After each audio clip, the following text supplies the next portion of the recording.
What's up guys, my name is Ryan and I spent the last few years exploring the incredible continent of Europe, and I want to show you my favorite places. So here's my Europe Top 100.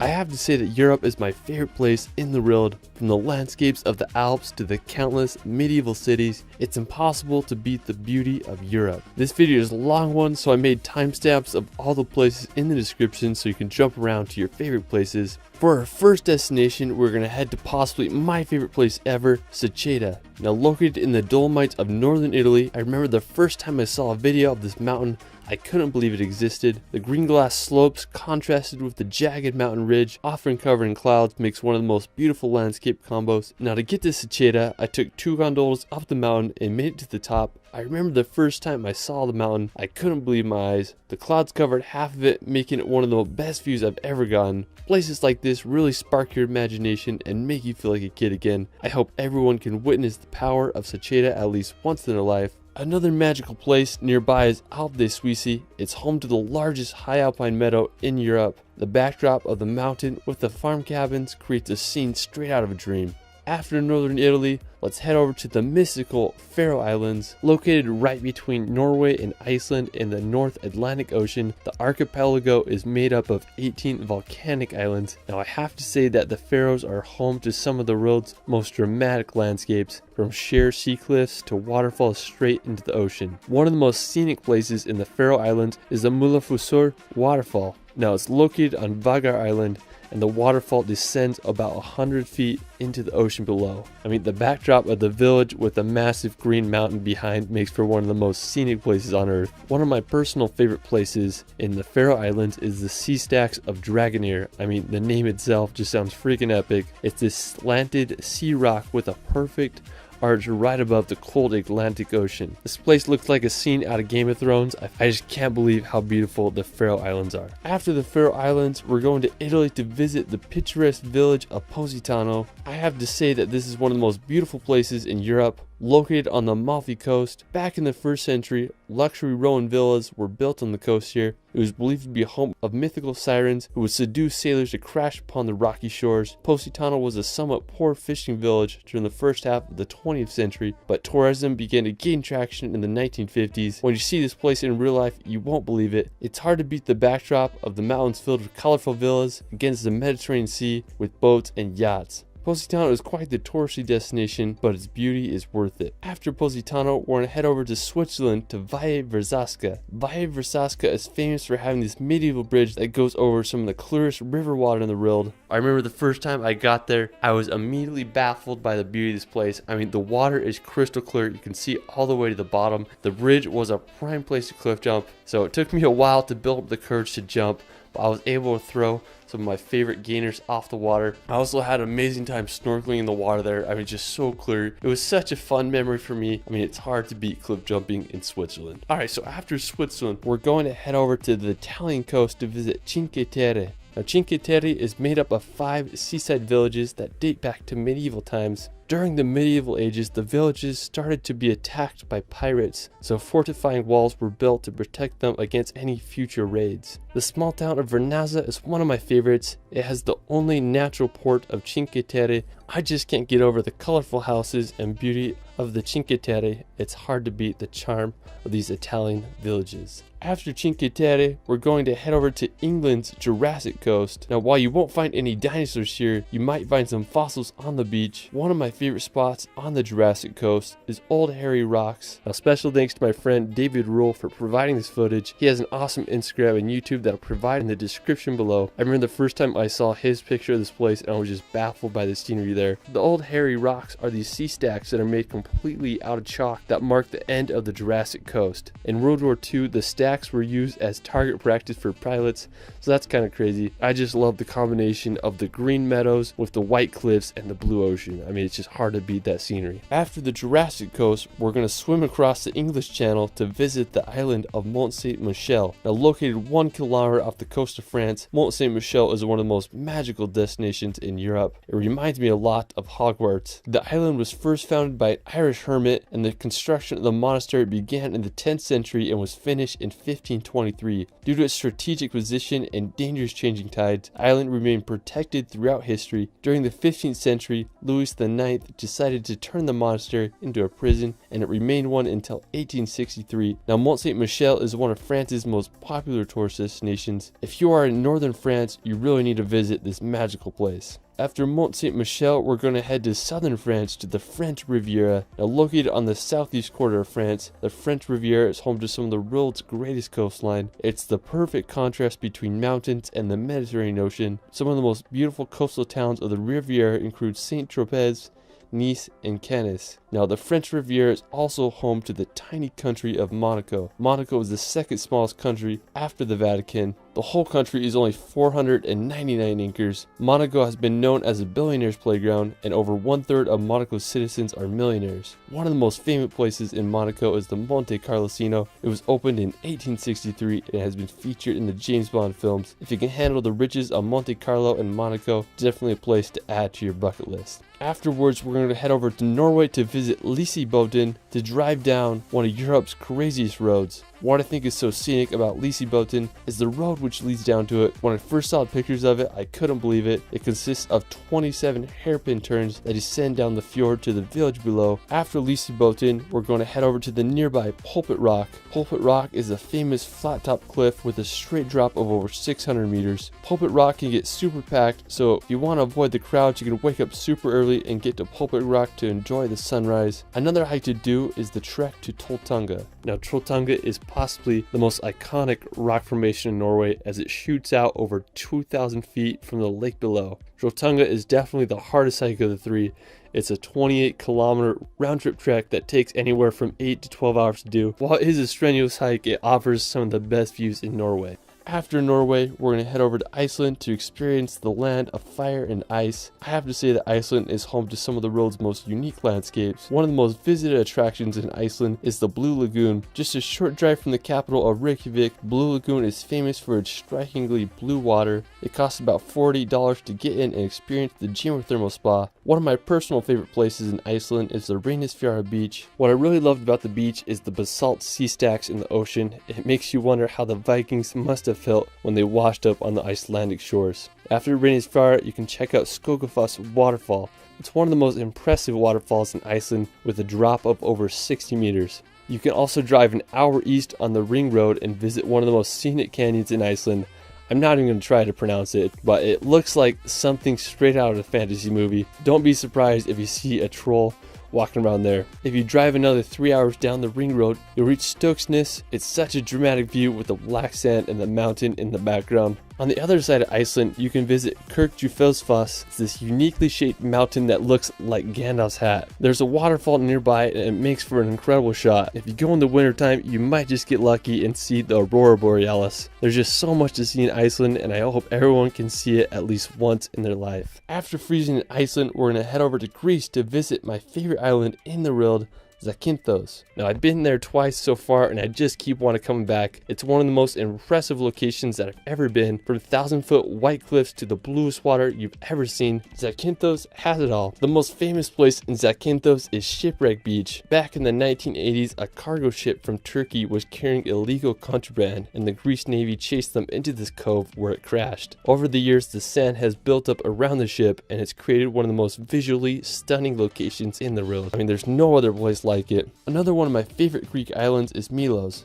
It's about a 5-hour boat ride from Athens, and one of the most impressive places on Milos is the Kleftiko Caves. You have to take a boat to get there. They have these gorgeous white rocks that jet out of the water, and the water is just so clear there. Another really cool spot on Milos is the Serakaniko Beach. It's a unique place that is made of lava that has been bleached by the sun and sea. I mean, just looking at this footage makes me want to go buy a plane ticket and go there right now. After exploring the islands of Greece, we're going to head over to Russia's St. Petersburg. St. Petersburg is located at the end of the Baltic Sea. It was founded relatively recent in 1703 after Russia captured it from Swedish colonists. Today is one of Russia's most thriving cities and receives millions of tourists each year. I love all the canals. It reminded me a lot of Amsterdam. One of the most famous spots is the Peter and Paul Fortress. It was the original citadel of St. Petersburg and was finished in 1740. You can also check out sites such as the Palace Square or many of the city's gorgeous gardens. After St. Petersburg, we're going to head over to Latvia to visit Riga. Now, I have to say that I was very surprised by Riga's beauty. It's full of stunning medieval architecture. Riga was founded back in 1201, and today it's the largest city in all the Baltic countries. One of the most famous buildings is the House of the Blackheads. It's located in Riga's Old Town and was built in the 14th century. St. Peter's Church is another dramatic building that towers over Riga's skylines. Riga is just such a special and underrated city, and I hope all can visit. After, we're going to head over to the Czech Republic to explore the capital city of Prague. Due to its location and rich history, Prague is known as the political, cultural, and economic center of Europe. One of my favorite attractions is the Charles Bridge. Its construction began in 1357 and it wasn't finished until the beginning of the 15th century. The bridge is decorated with an alley of over 30 statues. I mean, it's just so scenic and such a great feature in Prague. The Old Town Square is also a great place to explore, and the Prague Castle is another beautiful sight to see. It's considered to be the largest ancient castle in the world, and it was built more than 1,000 years ago in the 9th century. I mean, that's a freaking long time. Prague has such a historic vibe, and I hope all can visit. Afterwards, we're going to head to the Netherlands to visit Amsterdam. Now, known for its elaborate canal system, narrow houses, and countless bridges, Amsterdam has a vibe like none other. I was in Amsterdam many years ago, and its impression has always left a mark on me. It's just crazy to think that people were able to construct a city around canals hundreds of years ago. Amsterdam originated as a small fishing village in the 12th century and rose to one of the world's most important trading ports in the 17th century. When I was there, I just had an incredible time just walking around the canals and enjoying the atmosphere of this incredible city. After Netherlands, we're going to head over to Budapest. Now, located in Hungary, Budapest is one of Europe's most photogenic destinations. The Danube River runs right through Budapest, making a unique and stunning city. One of my favorite attractions is the Chain Bridge. It's a suspension bridge that runs across the Danube. The Hungarian Parliament building is another incredible piece of architecture. It was opened in 1902 and is the third largest parliament building in the world. Budapest is also famous for its thermal baths. The Széchenyi thermal bath is the largest in Europe and it's known for its medicinal properties. After, we're going to head over to Croatia. Now, I have to say that Croatia is one of the most beautiful countries in all of Europe. One of my favorite places in Croatia is Dubrovnik.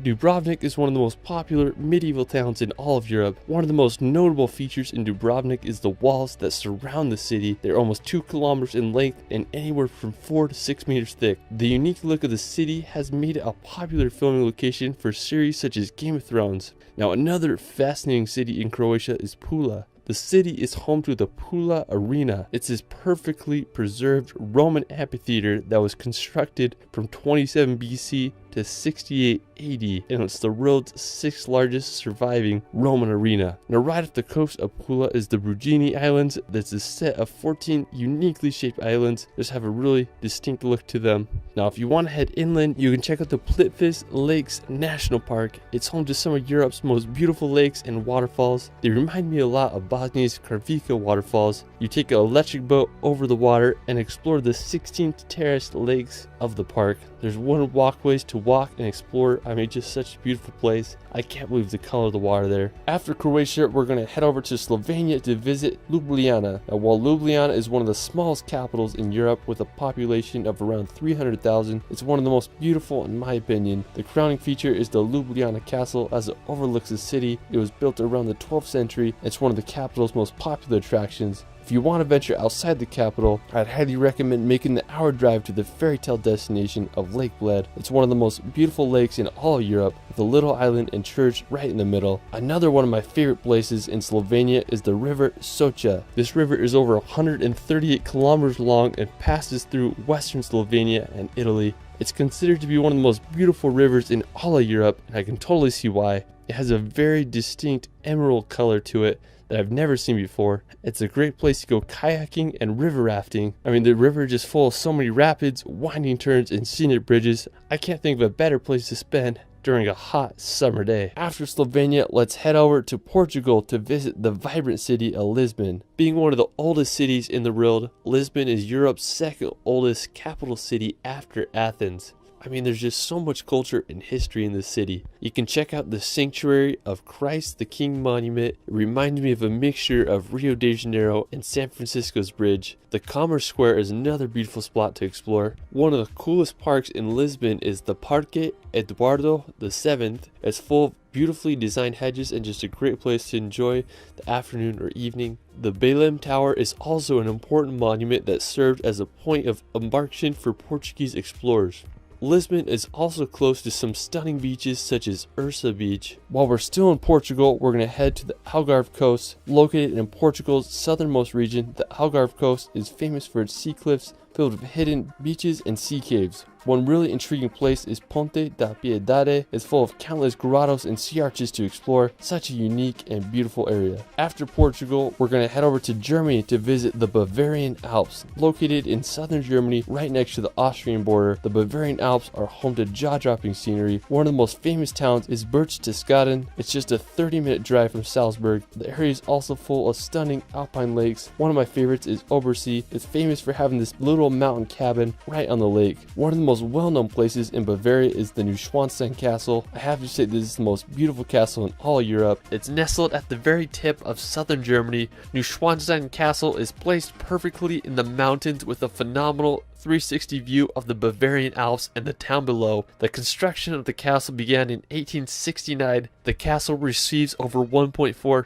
million visitors a year, so it's definitely a tourist hotspot. I mean, I just can't get over the beauty of this castle. It looks like something straight out of a Disney movie. After, we're going to head to Italy's beautiful region of Tuscany. Now located in central Italy, Tuscany is known for its landscapes, history, and artistic legacy. Whenever I think of Tuscany, I just imagine rolling green hills with beautiful farm homes lined with skinny cypress trees. It's just hard to beat the beauty there. It would be a prime place to retire. Now, the capital of Tuscany is the iconic city of Florence. It's considered to be the birth of the Renaissance. One of the most impressive buildings is the Florence Cathedral. When you look at it, you just can't believe how big it is. It was completed in 1436, and it just amazes me that they were able to engineer such a big dome. The Ponte Vecchio Bridge is another historic site as it crosses the Arno River. I just can't say enough good things about Florence. It's such an amazing city with so much history. Another great town in Tuscany is San Gimignano. San Gimignano is a stunning medieval city perched upon a hill. One of the most iconic features of the city is the medieval watchtowers. Currently, there are 14 watchtowers still standing, but during the city's prime, there were over 72 towers with the highest up to 230 feet tall. I mean, I just can't imagine how it must have looked back then. I guess you could say it was the Manhattan of the Middle Ages. San Gimignano's medieval vibe has been untouched throughout time and has become one of the most popular medieval locations in Italy. After exploring Tuscany, we're going to head over to Lake Como. Now located about a 1.5 hour drive from Milan, Lake Como is a sight to see. Known for its picturesque scenery and luxury villas, Lake Como has been named one of the world's most beautiful lakes, and I totally understand why. The lake's beauty has attracted people here since the Roman times. When you go there, you can walk the streets of Bellagio or take a ferry to other lakeside villages. If you're in northern Italy, you gotta check this place out. While we're still in Italy, let's head over to the famous city of Venice. Now, Venice is one of the world's most unique cities. There are no roads and just canals to get around. It's made up of 118 islands, and they are linked by over 400 bridges. Venice was a major financial and maritime power during the medieval ages and the Renaissance, and today it's one of Europe's most popular tourist destinations. When you're there, you can take a ride down the canals on a gondola, or you can check out St. Mark's Square. It's a one-of-a-kind location I hope you all can see. Another one of my favorite places is the magical city of Edinburgh. If you want to go back in time, Edinburgh is a must.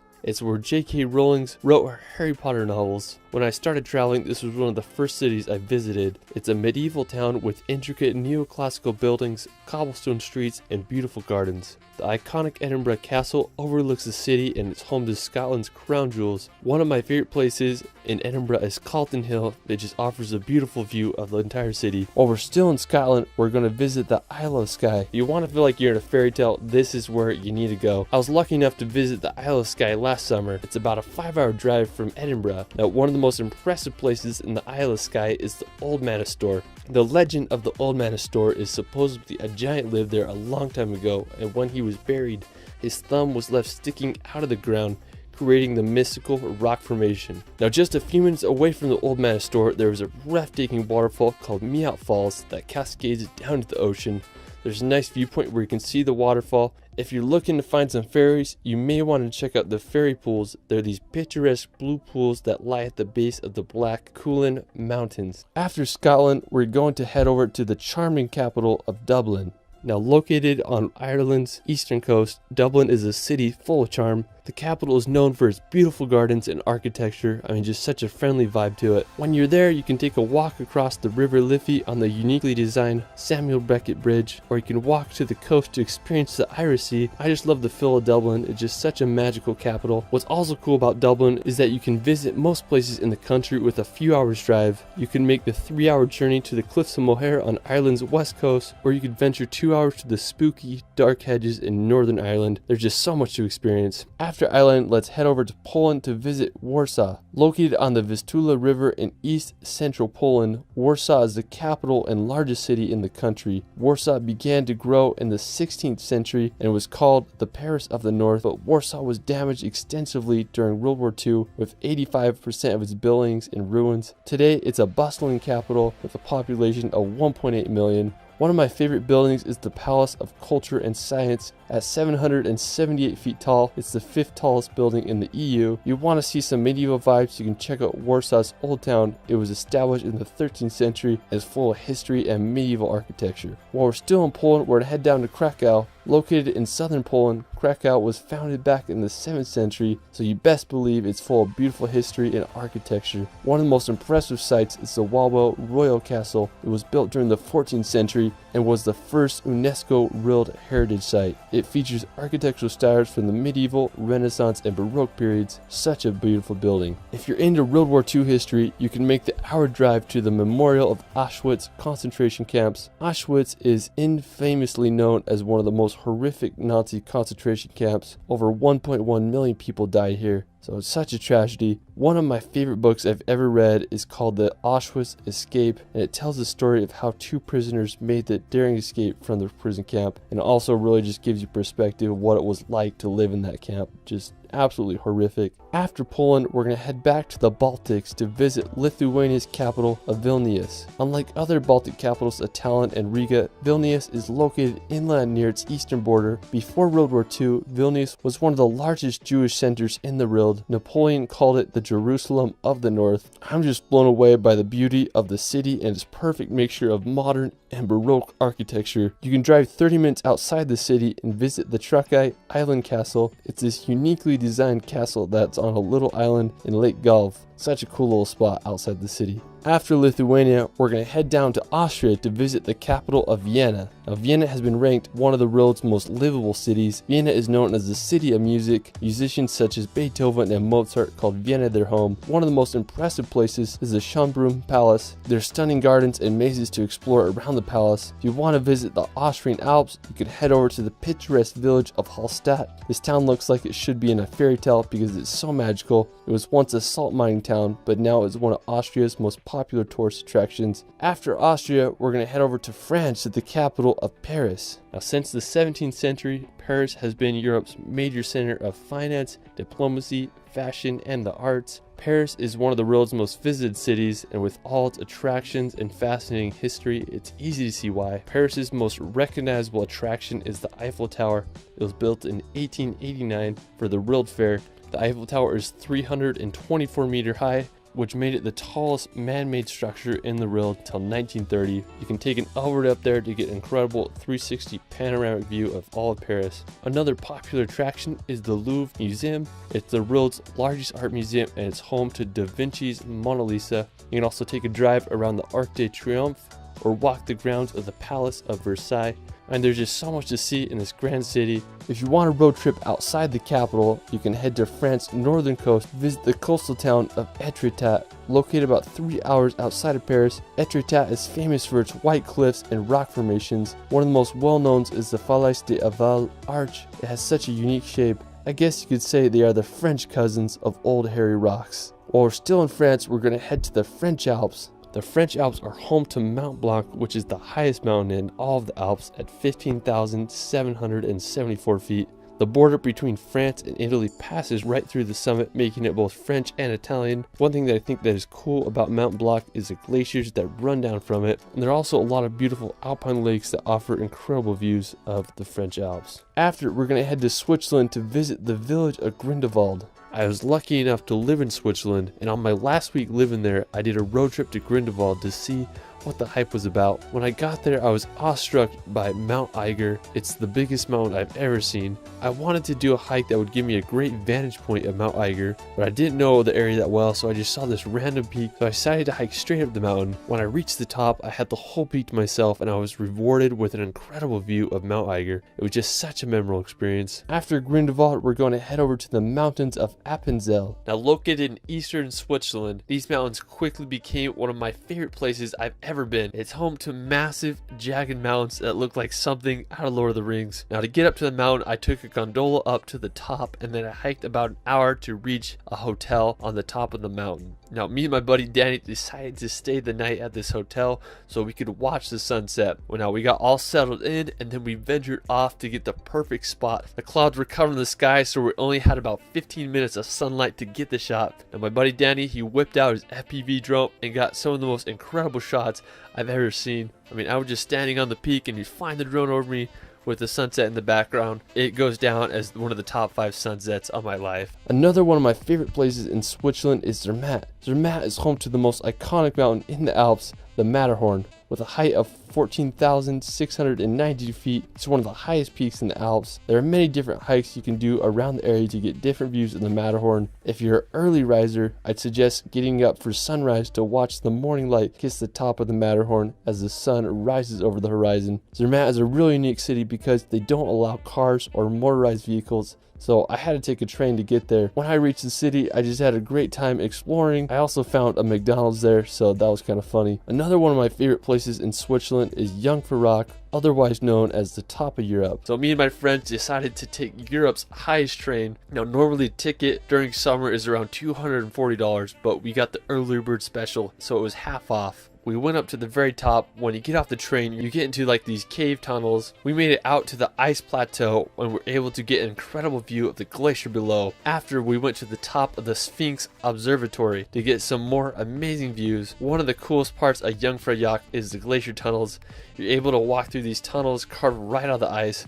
While a trip to Jungfraujoch is expensive, I definitely recommend that everyone try it at least once in their life. After exploring the Swiss Alps, we're gonna head to Finland. Now the capital of Finland is Helsinki. It's been ranked as one of the happiest and most livable cities in the world. Helsinki is one of the northernmost metropolitan areas, and the whole city just has a great vibe to it. I would love to spend Christmas here. If you want to see some of Finland's nature, you can head up north to visit Lapland. Now Lapland is Finland's northernmost region and it borders Russia, Sweden, and Norway. In the winter months, Lapland becomes a frozen wonderland that looks like something straight out of a Disney movie. Now if you can handle the cold, Lapland may be one of the best places in the world to see the northern lights. The northern lights are abundant throughout the cold winter months. It can get up to negative 50 degrees Celsius in the winters, so make sure you bundle up. One thing I love about Lapland is the snow-covered trees.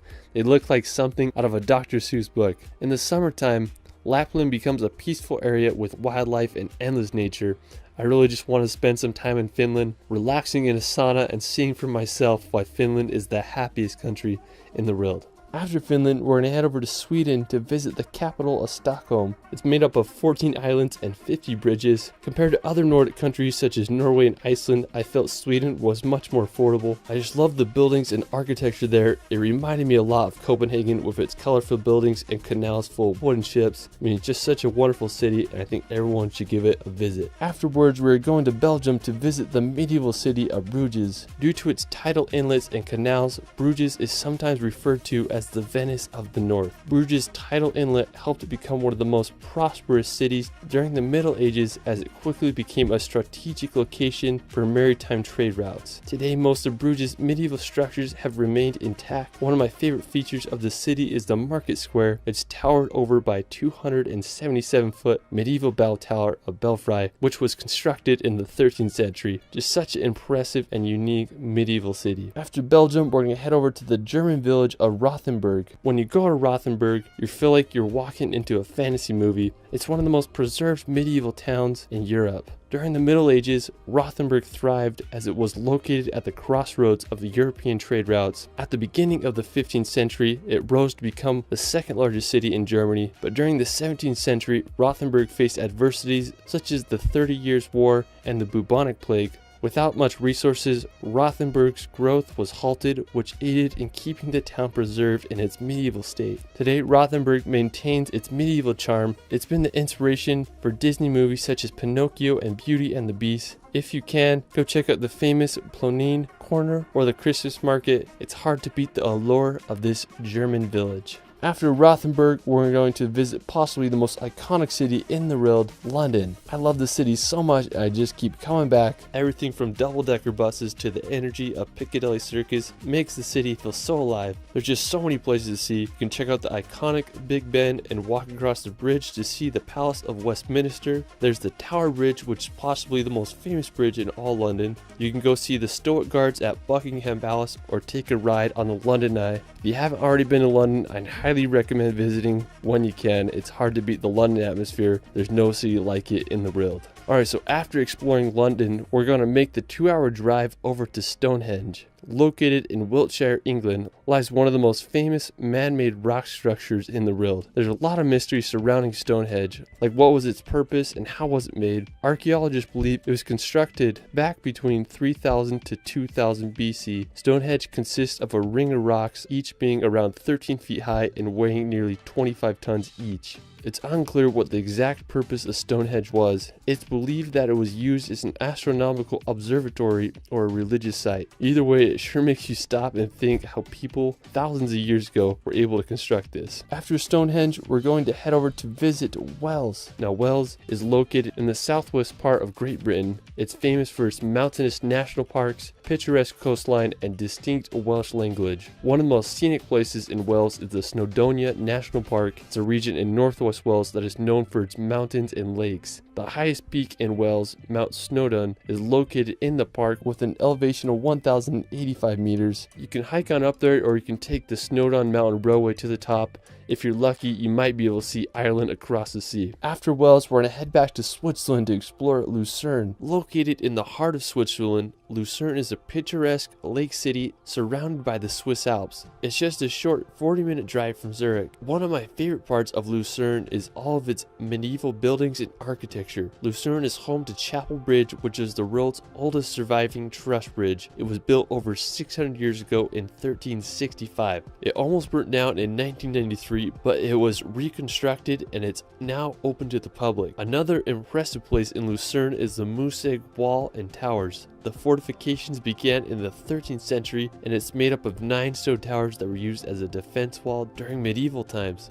Aside from all the history, Lucerne is just a beautiful city to walk around and explore the lake and all the surrounding scenery. While we're still in Switzerland, we're going to head over to the capital of Bern. Now, in my opinion, I think Bern is one of Europe's most beautiful capitals. I love how the blue waters of the Aare River winds perfectly through the city. Now, Bern's origins date back to the 12th century, and today the capital hosts a population of just over 1 million people. Now, one of the most impressive places in Bern is the Old City. It's the medieval part of Bern. One One of the most prominent features is the Cathedral of Bern. It started construction in 1421 and it's the tallest cathedral in all of Switzerland at a height of 100 meters. Bern is just such a wonderful city and I hope you all can visit one day. Another one of my favorite capitals is Denmark's Copenhagen. Now Copenhagen started as a Viking fishing village in the 10th century. Today, Copenhagen is the cultural, economic, and governmental center of Denmark. One of the most recognizable places in Copenhagen is the Nyhavn Canal. It's a 17th century canal that is lined with beautifully colored houses and historical wooden ships. It's just a great place to walk around and enjoy some Danish restaurants and cafes. Another impressive spot in the city is the Copenhagen Opera House. It's one of the most modern and expensive opera houses ever built with an estimated cost of $500 million. Copenhagen is just such a great city to walk around and explore all the hidden treasures. After Denmark, let's head over to the beautiful city of Tallinn. Located in Estonia on the coast of the Baltic Sea, Tallinn received its city rights in the year 1248, and during medieval times it quickly became a major trading hub due to its strategic positioning. As for the city, one of the most impressive places is Tallinn's Old Town. It's one of Europe's most well-preserved medieval cities. I just love all the buildings and architecture there. Tallinn was also just featured in Christopher Nolan's new film Tenet. If you haven't seen that yet, your mind's gonna be blown. Anyways, if you want to visit one of Europe's most trending cities, you have to give Tallinn a visit. After, we're going to visit Montenegro's coastal town of Kotor. Located in what some consider to be Europe's southernmost fjord, Kotor is one of the most well-preserved medieval old towns in all the Balkans. It's grown in popularity over the years and it's a popular cruise ship stop. If you want to get one of the best views of Kotor, you can drive to the Serpentine Road to get a panoramic view of the entire bay and surrounding mountains. I mean, just what a beautiful city. From Kotor, you can make the 30-minute drive over to the nearby islet of Sveti Stefan. It's this 15th century island fortress that has been converted to a 5-star luxury resort. If you can afford it, it would be quite the place to stay. While we're still in Montenegro, we're going to check out the Drvenica Tara Bridge. This is one of the coolest arch bridges that I've ever seen. The bridge was finished in 1940 and it consists of 5 arches, with its highest being over 564 feet above the river below. I mean, just such a crazy looking bridge. Alright, after Montenegro, we're going to head over to the neighboring country of Bosnia and Herzegovina. Known for its beautiful rivers, medieval bridges, and fascinating history, it's quite the place to visit. Now, one of my favorite places in the country is the city of Mostar.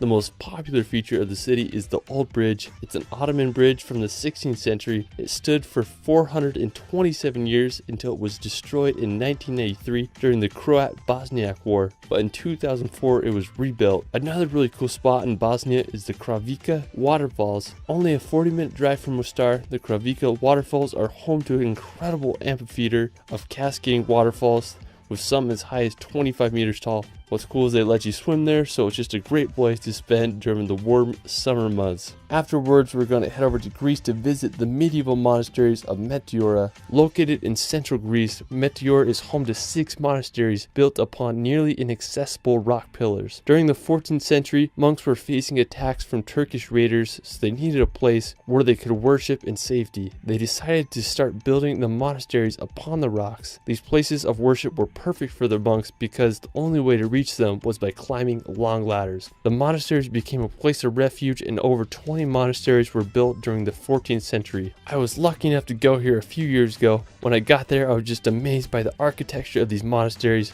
They are perched perfectly on the cliff edge, and you wonder how people could have built these in the medieval times. If you're ever in Greece, make sure you visit this magical place. Another incredible spot in northern Greece is Mount Olympus, or otherwise known as the mythical mountain of the gods. At 9,570 feet high, it's the highest mountain in all of Greece. According to Greek mythology, this is where Zeus and other Greek gods resided. If you want to hike the mountain of the gods, it's recommended to do the hike in 2 to 3 days, and I'd recommend having a guide because it can be quite dangerous and a confusing hike. While we're still in Greece, we're going to head over to the iconic city of Athens. It's the capital and largest city in Greece, and it's one of the world's oldest cities. Athens is such a wild place with so much history. One of my favorite places in Athens is the Acropolis. If you want to get into Parthenon, it costs about 20 euros, so it's a little expensive, but it's totally worth it, especially if you're there. When I went to the Acropolis, I was able to get some of my favorite time lapses over the city. They're just an endless sea of white buildings with mountains in the background. If you do go to Greece, I recommend exploring Athens for at least a day or two. It's just such a unique place. After, we're going to head over to Bulgaria to visit Sofia. Located in western Bulgaria, Sofia is the country's capital. One of the most famous places in Sofia is the Alexander Nevsky Cathedral. It was completed in 1912. I love the gold-plated dome roofs. It has just such a unique look to it. While we're still in Bulgaria, we're going to head over to the east coast to visit Varna. Now, Varna is located right on the coast of the Black Sea. I went there last summer to film a video for a hotel, and I had no expectations, but I was pleasantly surprised by its beauty and history.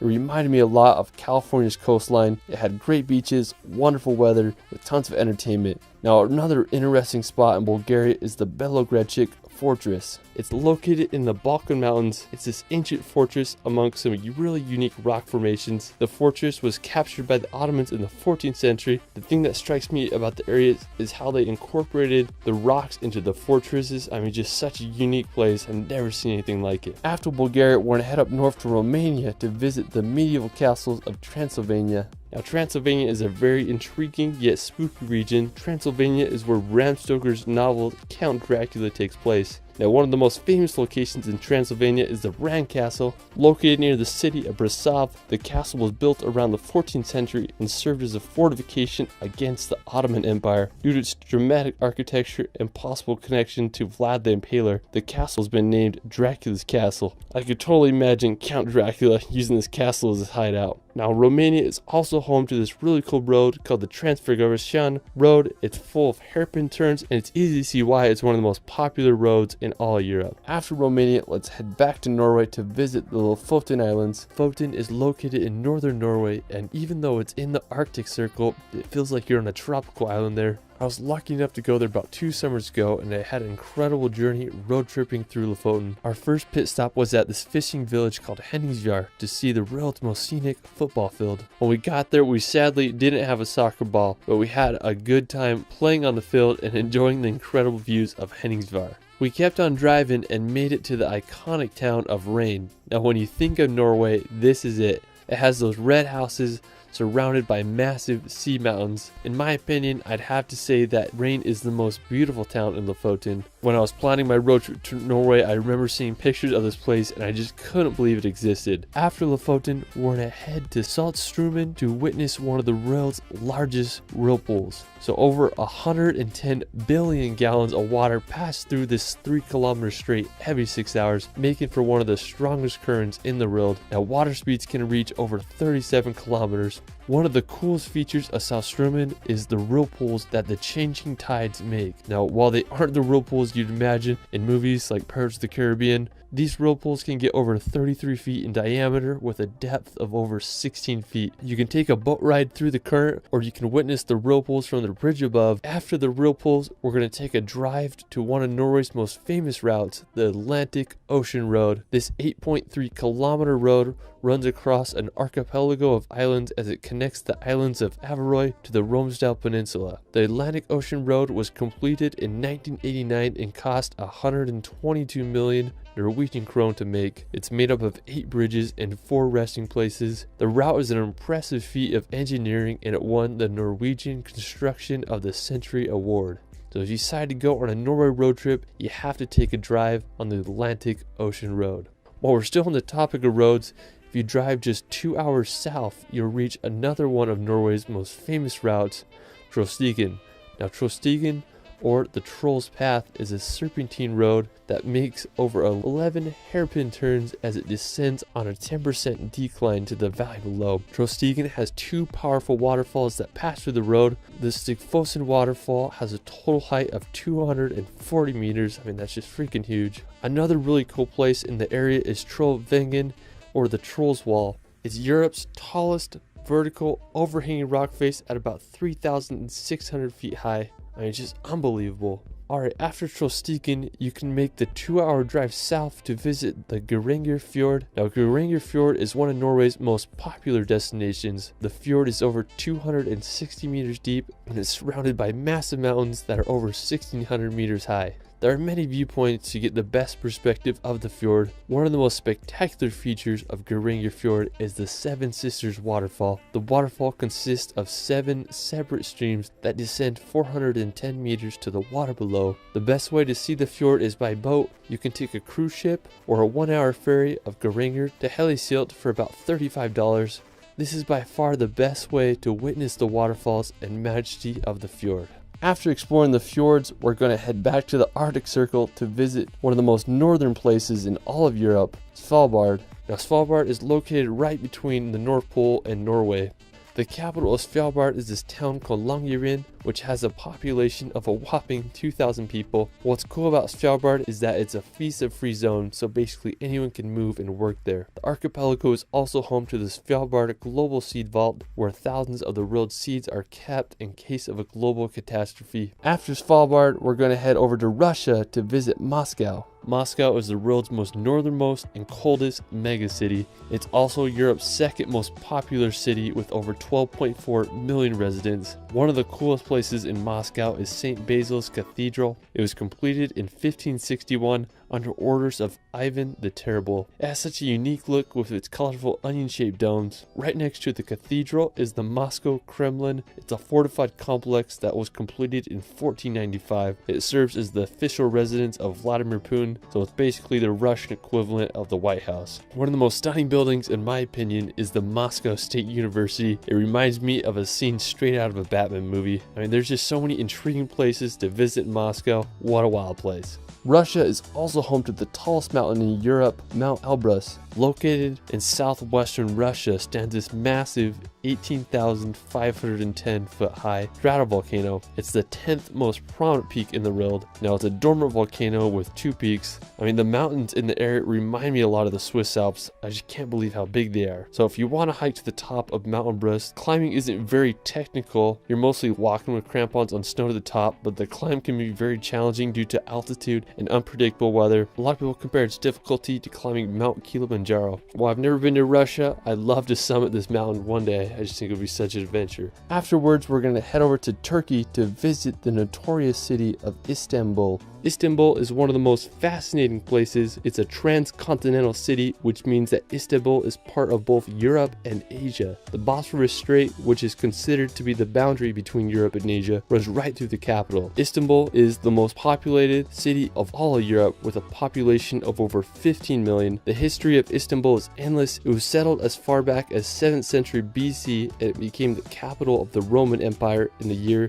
330 AD. One of my favorite features of the city is the Galata Tower. It's a uniquely shaped medieval building that dominates the skyline. It was built in 1348, and the tower was used to spot fires. One of the most important features of Istanbul is the Hagia Sophia. It was built all the way back in the year 537 AD as a Christian church, but after the fall of Constantinople in 1453, the church was converted to a mosque by the Ottoman Empire. At the time of its completion, it was the world's largest interior space and the first building to use a fully pendative dome. It's just such an amazing structure. After, we're going to visit the famous city of Barcelona. Now, when you think of Spain, this is what you probably imagine. Barcelona is home to incredible architecture, Mediterranean beaches, and an energetic vibe all around. The most iconic attraction in Barcelona is La Sagrada Familia. It's this Roman Catholic minor basilica that began construction over 138 years ago, and it still isn't finished. It's anticipated that construction will be finished in 2026, but who knows? All I know is one of the most unique buildings in the world, and I still can't get my head around that it's been in construction since 1882. After Barcelona, we're going to head over to the wild island of Ibiza. Now, while Ibiza is known for crazy nightlife and party city, it also has some of the world's best beaches and cliff jumping. Me and my brother decided to go to Ibiza for Halloween because why not? Anyways, we spent the first few days exploring the island, and honestly, I was pretty disappointed because I couldn't find any really cool cliff jump spots. But on our last day, when we had just a few hours before our plane was about to take off, and we found this secluded cove, we hiked down and made sure the water was deep enough, and we found this perfect cliff. and I threw some jumps off, and then my brother did a wild double backflip off the cliff. Another incredible place in Spain is the volcanic Canary Islands, now located off the coast of northwestern Africa. Canary Islands are home to some of the world's most unique landscapes. You might as well call them the Hawaiian Islands of Europe because that's what they remind me of. The biggest and most populated island on the archipelago is called Tenerife. One of the craziest places in Tenerife is the cliffs of Los Gigantes. They are these massive sheer cliff walls that rise 800 meters out of the ocean. While we're still in the Atlantic Ocean, we're going to head over to Portugal's archipelago of the Azores. Located right in the middle of the Atlantic Ocean, the Azores are a group of 9 islands like none other. They remind me of a hybrid between New Zealand and Hawaii with its rolling pastures and green scenery. The largest island on the Azores is São Miguel. One of the most stunning places on the island is Lago das Sete Ciudades. It's a twin lake situated in the crater of a volcano. The highest point in the Azores and all of Portugal is the massive Mount Pico. The stratovolcano is over 7,713 feet high and last erupted in 1720. While we're still in Portugal, we're going to head over to the island of Madeira. Located off the northwest coast of Africa, Madeira is an archipelago of 4 islands. It was claimed by Portugal in 1419. Madeira is known for its idle climate, rugged mountains, and also the birthplace of Cristiano Ronaldo. One of the coolest places in Madeira is Pico do Arriero. It's Madeira's 3rd highest peak. The weather on top can be quite unpredictable. You might get lucky and be above the clouds. After, we're going to head to the 2nd largest island in the Mediterranean, Sardinia. Now, with some of Europe's best coastline, pristine beaches, and the clearest water you've ever seen, Sardinia is the place to be. One of the most impressive places on Sardinia is the Baunai coast. It isn't the easiest place to reach. Most beaches require a long hike or a trip by boat, but that's what makes it so special. After Sardinia, we're going to head back to Italy's mainland to visit the capital of Rome. Now, Rome may be the most famous and iconic capital in the world. Its history spans over 28 centuries, with its founding taking place in the year 1753 BC. During ancient times, Rome's population peaked around 1 million people. It's just crazy to think that a city was so advanced that it could support so many people during that time. Ancient Rome's architecture stands today and draws millions of tourists each year. One of the most well-known structures of the capital is the Colosseum. It's the largest amphitheater built at its time and could hold anywhere from 50 to 80,000 spectators. You can marvel at its architecture from the outside or take a guided tour to witness the interior. One of my personal favorite attractions in Rome is the Trevi Fountain. It's this Baroque styled fountain that was completed in 1762. If you do go, the earlier the better because you can get super crowded there. While we're still in Italy, we're going to head over to the nearby San Marino. The Republic of San Marino is a microstate completely enclosed by Italy. The history of this small country is absolutely fascinating. It was founded by a stonemason from Croatia named Saint Marinus. After facing persecution for his Christian sermons, he fled to the mountain of Monte Titano, where he built a church and founded the small country in the year 301 AD. San Marino claims to be the oldest surviving sovereign state and the oldest constitutional republic. The capital of the country is the city of San Marino, and it's situated on the slopes of Monte Titano. It's hard to beat the location of the city. One of the most iconic spots in San Marino is the fortress of Guaita. It was built in the 11th century and served as a prison. San Marino is just such a beautiful yet interesting city and country, and I hope you all can visit. Alright, for our final location, we're going to head back to northern Norway to visit Senja. Now, Senja is Norway's 2nd largest island. The reason I wanted to go to Senja was because I wanted to hike to Segla. Anyways, I drove to this town called Fjordard and I got to the base of the hike. It was a surprisingly difficult hike, but eventually I made it to the top and I was just baffled by the view. The rock formation rose hundreds of meters out of the ocean. It was just like nothing I've ever seen before. Now, I was just having an amazing time and I decided I wanted to spend the night on top of the mountain so I could see the northern lights. All I had was a blanket and I used my camera bag as a pillar, so I found this little mossy cliff ledge and I set up camp there and waited for the northern lights to show up. Around 11 p.m. I woke up to the Aurora Borealis above my head. I couldn't believe what I was seeing. They moved surprisingly fast, like snakes in the Arctic sky. And seeing those lights made me feel like a kid again, and it will forever be one of the most special nights of my life. Some nights you don't need to fall asleep to start dreaming. Well, that is it for my Europe top 100. Let me know in the comments where your favorite place is in Europe. I mean, there's just so many beautiful attractions. I could probably do a top 1000 video. If you guys want to feel relaxed, I started a relaxation channel where I post hour-long videos of places such as Switzerland and Scotland with calming music that you can just have playing in the background to bring some peace and nature in your life. You can find me on Instagram and TikTok at shirley.films. Anyways, it's Ryan, and we will see you later.